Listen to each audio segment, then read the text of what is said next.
Brought to you by V-Guard. आई जीवदानी आणि आई महालक्ष्मीच्या चरणी वंदन। आज आधुनिक भारताचे फौलादी विचाराचे आणि सहकार क्षेत्रामध्ये ज्यांनी क्रांती घडवली ते या देशाचे कणखर आणि डॅशिंग गृहमंत्री अमित शाह साहेबांचं मी या महाराष्ट्रामध्ये या वसईमध्ये स्वागत करतो। भाइयों बहनों, उनके राज में पावर रहे अनस्टेबल और हम रखे सब स्मूथ और स्टेबल। हमारा नेता कैसा हो जो स्टेबल पावर दे वैसा हो। अब की बार V-Guard AC स्टेबलाइजर का चमत्कार। अमित भाई, ये नाम जो है ना,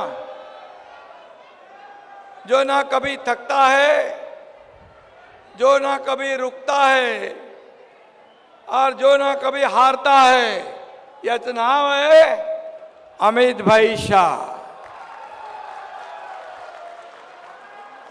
अनहोनी को होनी करना और होनी को अनहोनी करना उनकी खासियत है। इसका गवाह मैं हूं। जे काम हाती घेतलं ते पूर्ण फत्ते करणार, काम पूर्ण करणार, तोपर्यंत अजिबात मागे हटणार नाही, अशा प्रकारचं नेतृत्व अमित भाईंच्या रूपाने आपल्या देशाला लाभलेलं आहे। आणि म्हणून काश्मीर मधलं 370 कलम आदरणीय प्रधानमंत्री नरेंद्र मोदीजींच्या नेतृत्वाखाली कुणी हटवलं?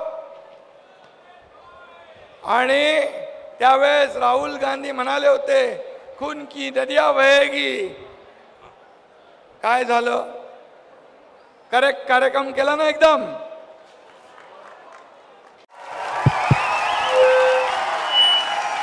उनका बैकअप सिर्फ कल तक और हमारा चांद तक। हमारा नेता कैसा हो जो नॉन स्टॉप बैकअप दे वैसा हो। अब की बार V-Guard इन्वर्टर बैटरी का चमत्कार। आणि म्हणून राहुल गांधीजीच नाही तर दहशतवाद्यांची बोलती बंद करून टाकली। आज काश्मीर हे आपलं नंदनवन, आपल्या देशाचा सरताज जो आज मोकळा श्वास घेऊ लागलेला आहे। लाल चौकामध्ये तिरंगा फडकू लागलाय मोदीजींच्या नेतृत्वाखाली आणि अमित भाईंच्या सहकार्यामुळे। आणि म्हणून आपला अभिमान आहे आम्हाला।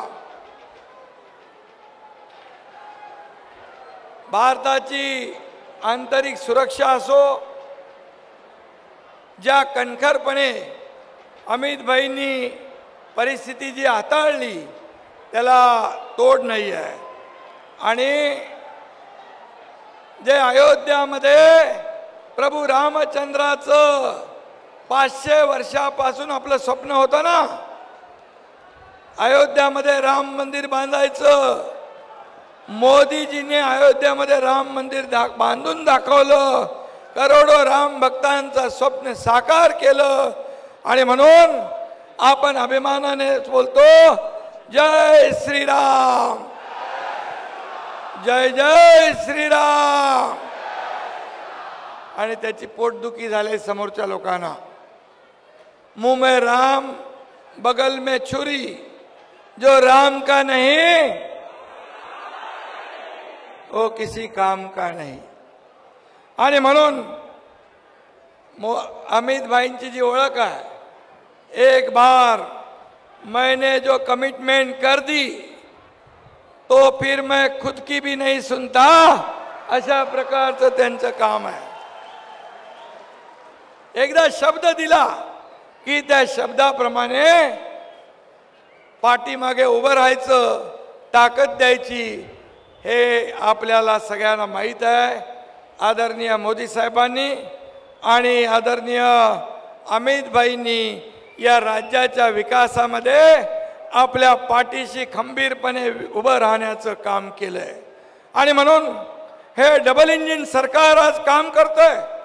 आणि म्हणून डॉक्टर हेमंत सावरा, तुमच्या विजयाची गॅरंटी आता अमित भाईंनी घेतलेली आहे. त्यामुळे तुमचा विजय पक्का. डॉक्टर हेमंत सावरा हे हाडाचे डॉक्टर आहेत. हाडाचे डॉक्टर आहेत ना, ऑर्थोपेडिक सर्जन आहेत आणि ते हाडाचे समाजसेवकही आहेत. विष्णू सावरा अतिशय मेहनती आपले नेते होते. त्यांचा वारसा त्यांना लाभलेला आहे. आणि या मतदारसंघात बाकी उमेदवारांची हड्डी पसली त्यांना चांगली कळते. आणि म्हणून सावराजी विरोधकांचा इलाज देखील आपण बरोबर चांगला कराल असा मी या ठिकाणी विश्वास व्यक्त करतो. डॉक्टर लोक जिद्दी असतात. ऑपरेशन केल्याशिवाय ते स्वस्थ बसत नाहीत. माझ्याकडे पण एक डॉक्टर आहे, ऑर्थोपेडिक सर्जन. आणि मी डॉक्टर नसलो तरी 2 वर्षापूर्वी एक मोठी सर्जरी केलेली आहे.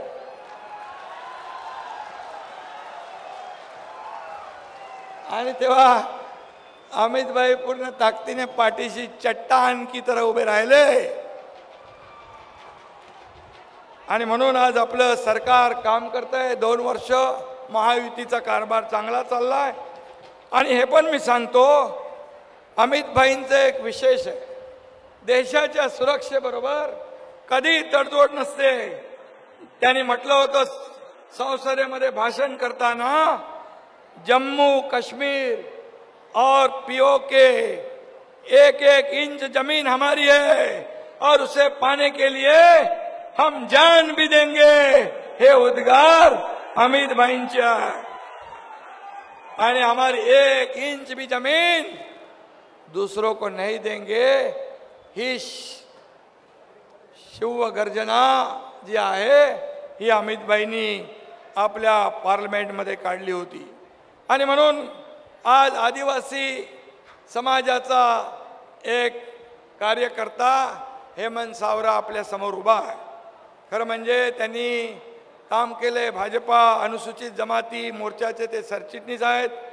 वडिलांच्या राजकारणाचा आदर्श त्यांच्या समोर आहे. आणि म्हणून त्यांनी गाव पातळीवर संघटनाही बांधलेली आहे. हिंदू सेवा संघाच्या माध्यमातून त्यांनी पालघर जिल्ह्यात सामाजिक क्षेत्रात देखील या ठिकाणी चांगलं काम केलंय. आणि म्हणून आज भाजपा, शिवसेना, राष्ट्रवादी, RPI, मनसे, रिपाई, रासपा सगळे जे लोक आहेत या महायुतीमध्ये आहेत. आणि म्हणून हेमंत सावरा यांचा विजय आता सोपा झालेला आहे. आणि म्हणून मशालींनी आग लावण्याचे उद्योग तुम्ही इकडे करून देणार का? आता ही मशाल कायमची विझवायचं टाइम आलाय ना. 4 तारखेला हे जे काही आवाज करतायत यांच्या सगळ्यांची तोंड तुम्ही बंद करणार ना कायमचं. आणि म्हणून कारण मतदारांना माहीत आहे मोदीजींनी 10 वर्षात या देशामध्ये केलेलं विकासाचं काम जे 50-60 वर्ष काँग्रेसला करता आलं नाही, पुढच्या 100 वर्ष पण करू शकत नाहीत, अशा प्रकारचं काम मोदीजींनी केलं. आणि म्हणून त्याचबरोबर आज अमित भाईंनी देखील गृह विभागाचा कारभार, देशाची सुरक्षा, सहकार क्षेत्रामध्ये सर्वसामान्य लोकांना न्याय देण्याचं काम केंद्राच्या धर्तीवर पूर्ण देशभर केलंय. आणि म्हणून आज आपल्या देशाचं नाव जगभरामध्ये रोशन होत है.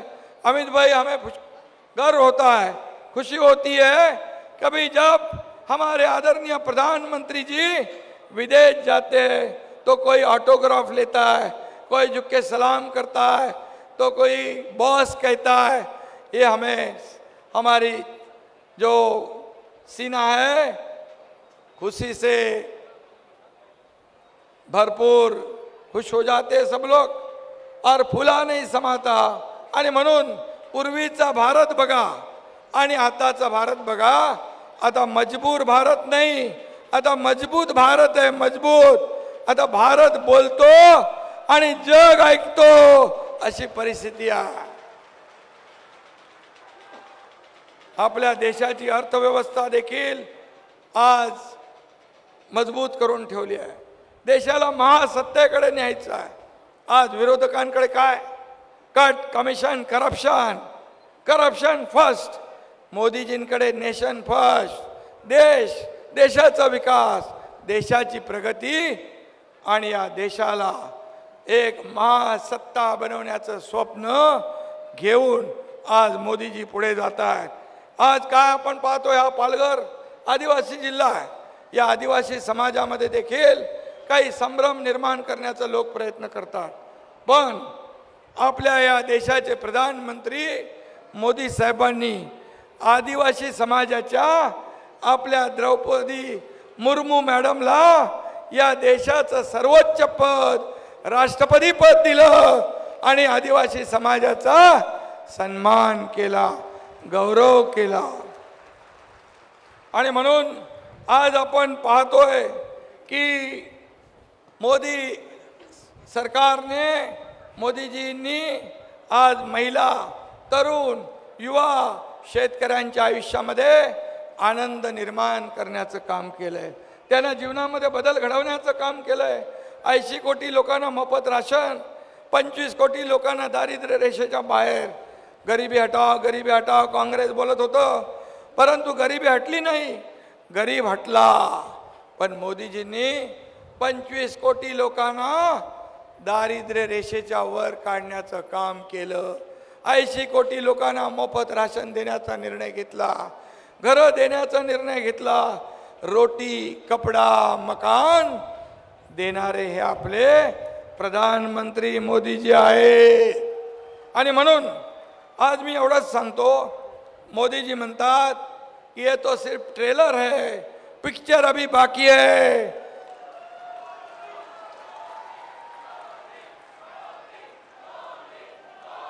आज तिसऱ्या टर्म मध्ये खरं म्हणजे देशाला महासत्तेकडे झेप घ्यायची आहे.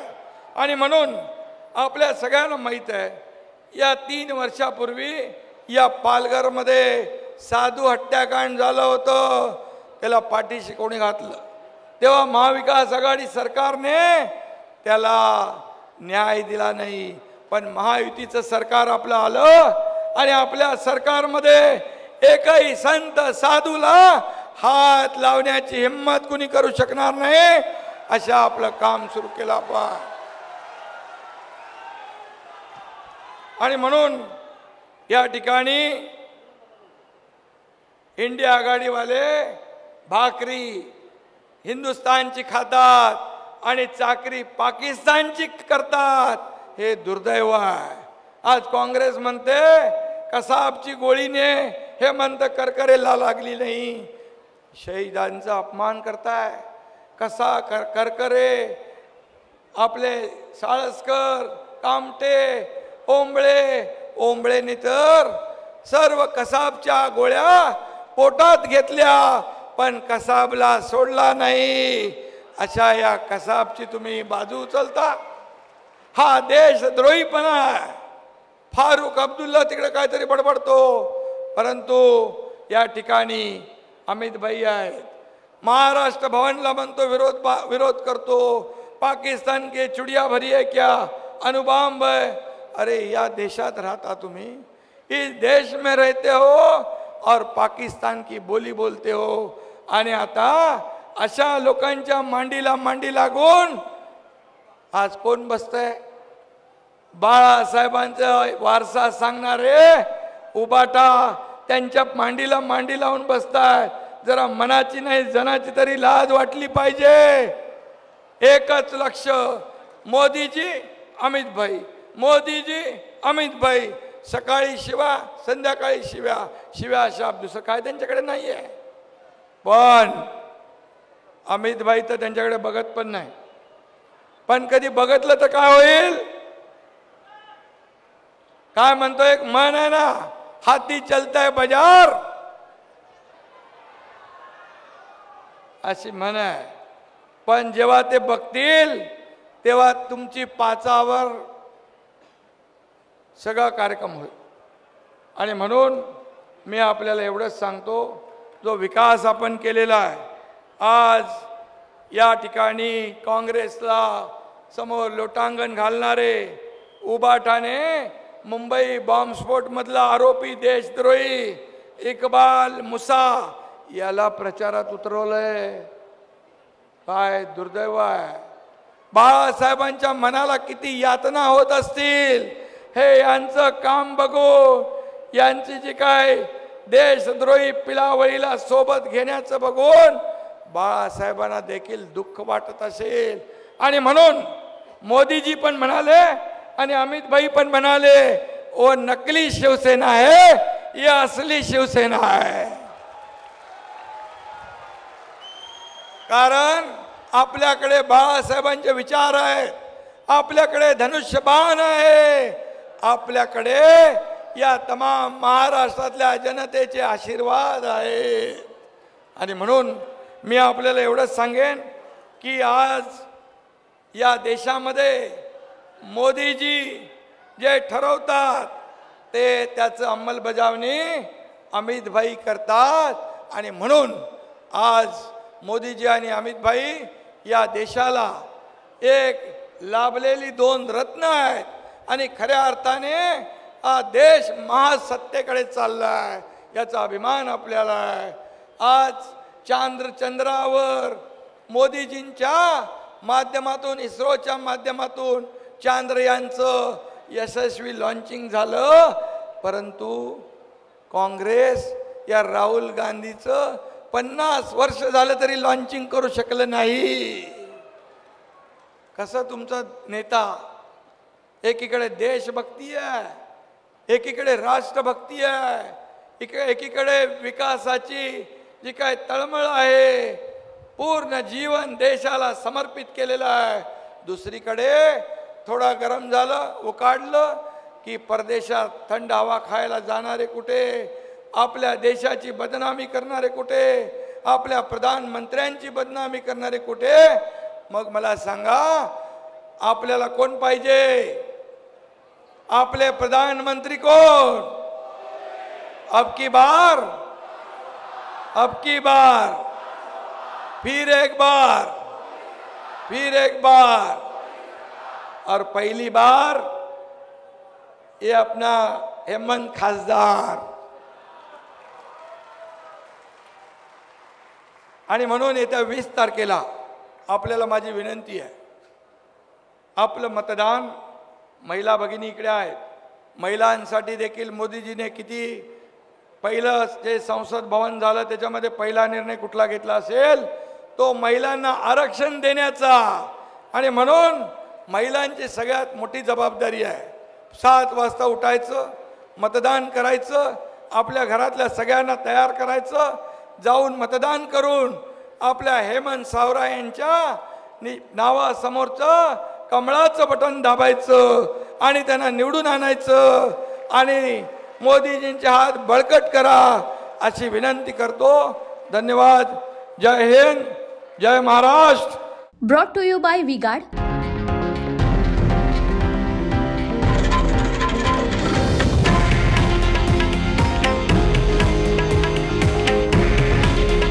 हे आहे देशातील नंबर 1 न्यूज नेटवर्क आणि आपण पाहत आहात TV9 मराठी. काळजी तुमची, हित महाराष्ट्राचं.